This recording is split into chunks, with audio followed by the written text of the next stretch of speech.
Consider something for me, will you? Your mind, that mound of gray flesh that pulsates in your skull. You ever really consider how much that controls you? Now you may be saying, duh, of course I know. But do you really?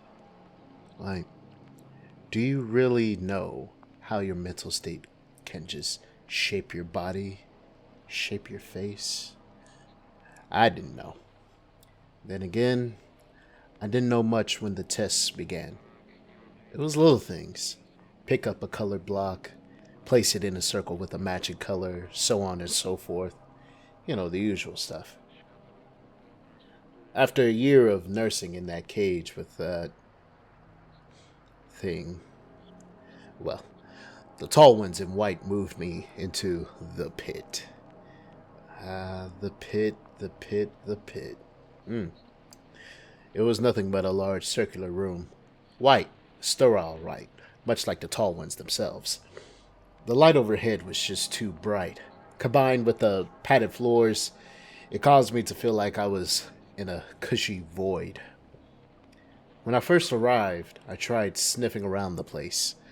Ugh, chemicals.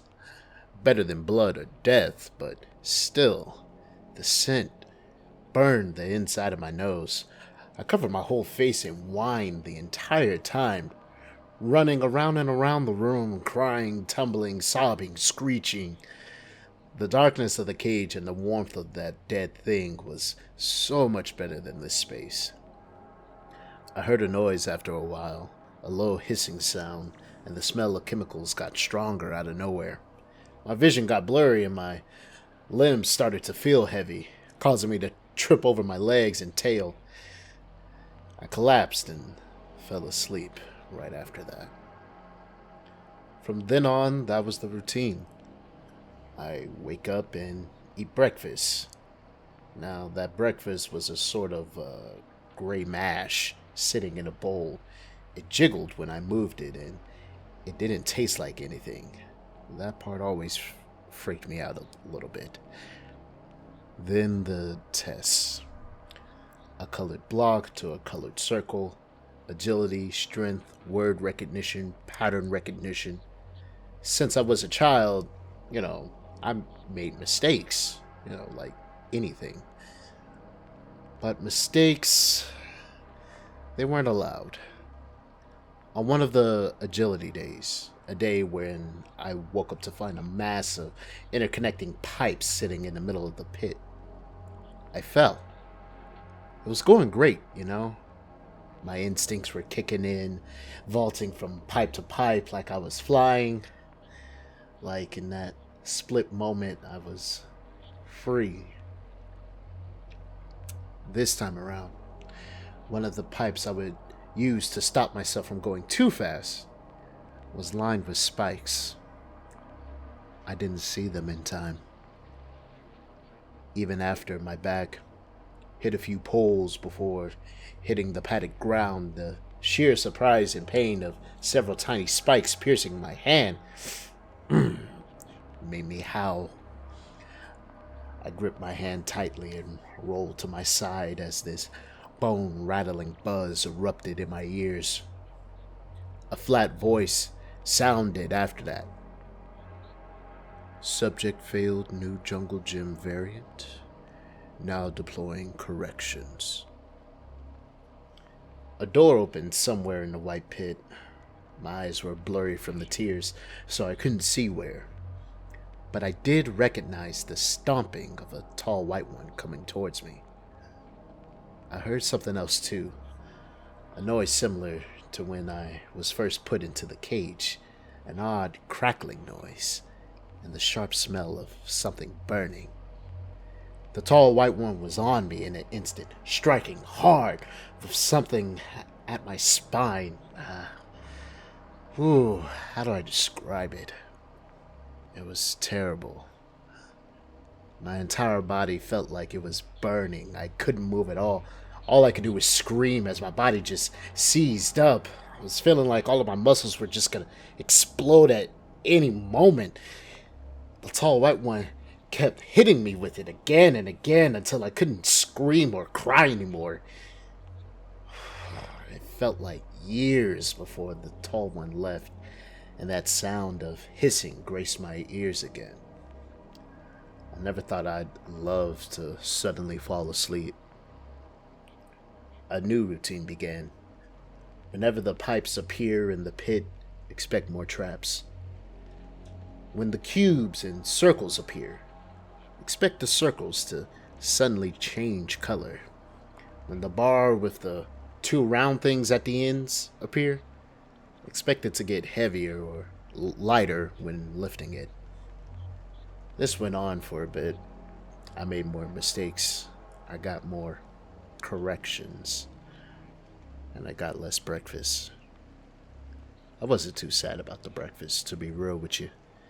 But it got to the point to where I hadn't eaten anything in days. I was just getting weird tasting water in a bowl.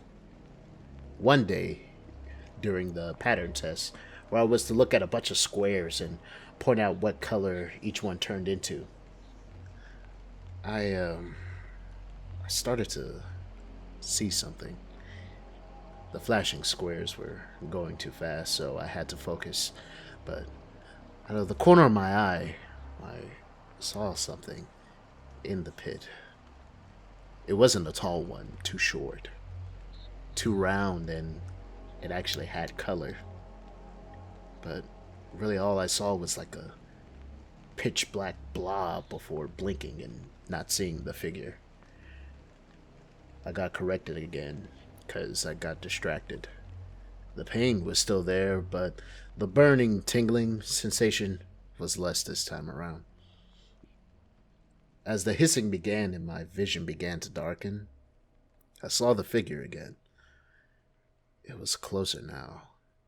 Its pitch black color was due to the hair all over its body. It was a creature like me, I realized, but also not like me. Its skin was like a lighter shade of its hair, and it only had bleeding holes for eyes. I swear I could smell it as rivers of it streamed like tears down its face. As that tall one prodded me again and again, the creature leaned in close and growled in a tongue I actually knew, one that the tall ones couldn't interpret. Human, the dead ape said, pointing to the tall one. It then pointed to me as well. Human. I shook my head. Yeah, I was smart, and I could slightly mimic their speech, but I wasn't human. I couldn't be. I was barely taller than the white human's knee. It didn't make any sense to me. The dead ape was adamant, though. It screeched and lunged at me, causing me to jerk back violently from the white human. I heard another voice as well, high above, as always. Cease corrections. Inoculation FI-773223 taking effect within subject. Increase gas and prepare operation. The human in the pit stepped back from me, watching as I limped away from the dead ape. Could the humans see what I was seeing? Like, why didn't they hit the dead ape with the lightning stick? All I knew was the human kept its eyes on me as I scrambled to the other end of the room. Human, the dead ape accused, following me slowly, keeping a finger pointed at me as it shuffled closer.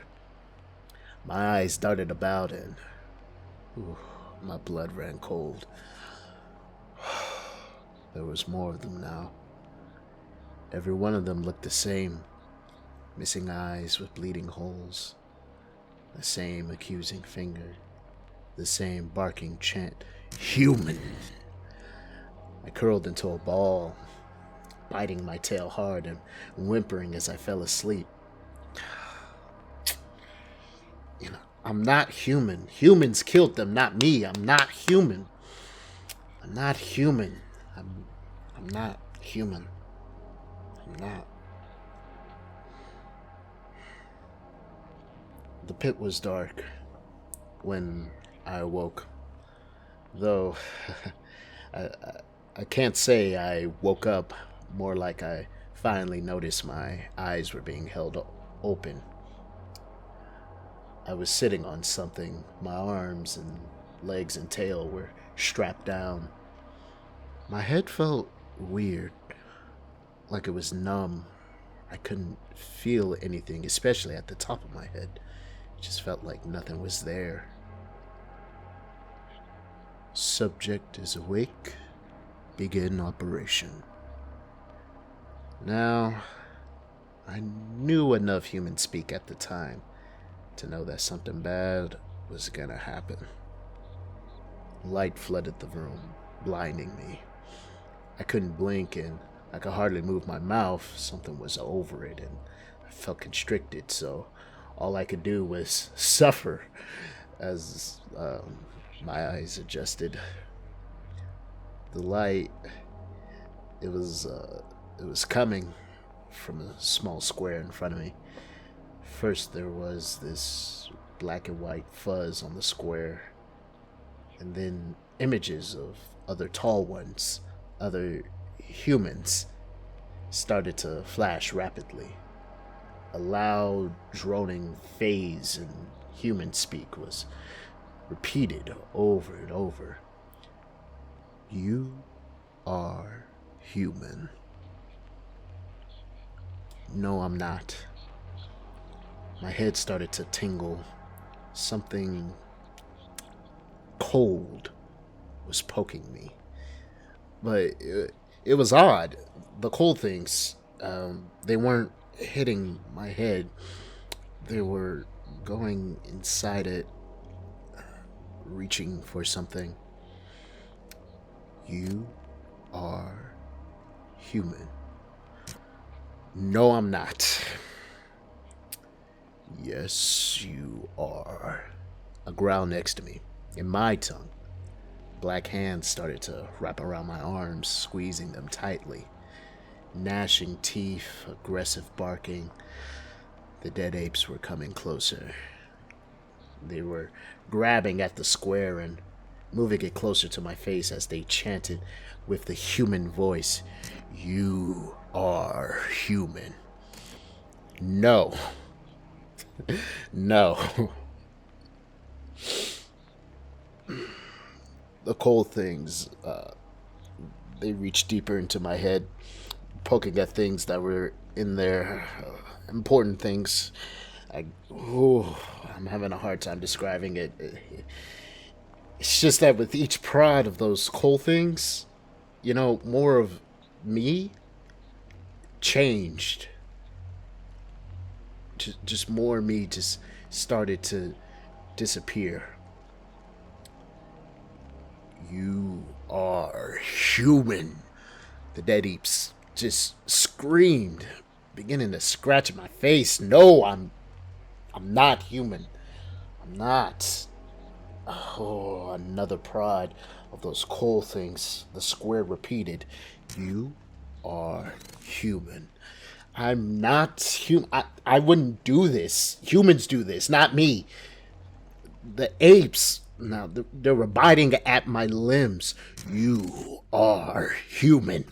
But I didn't kill them. I didn't kill you. They did. Them, not me, them. Another poke, and I felt weird. I felt like I was fading away. I was being locked behind something. You are human. Just, why are they doing this? Why are you doing this? I didn't do anything. The square was inches from my face now. The images flashing faster. The apes were howling. You are human. Why? Another prod and I was almost gone. You are human. I don't. I don't know what happened after that. Uh, I remember waking up in the pit. I was tired. My head fell off. Felt weird. I held it as I walked around. The padded floors, man. They felt nice against my feet. My eyes were still blurry, so I bumped into something cold. After rubbing my eyes a bit and blinking, I looked at whatever I bumped into. All I could see at the time was me, a reflection. And why was I covered in so much hair? That's not normal, right? At least that's what I thought at the time. My arms looked long, but I was fine compared to the tail I was dragging behind me. What was that about? I was a little bit distressed, but my head started to ache. I don't know. It felt like something was there, but it was behind something else. I sighed and shrugged. Must have been nothing, I guess. I reached out and touched my reflection. That cool sensation at my fingertips was nice. I straightened out my back and looked into my emerald eyes. I am human, I said to myself, my eye twitching slightly as a small pain blossomed at the back of my skull.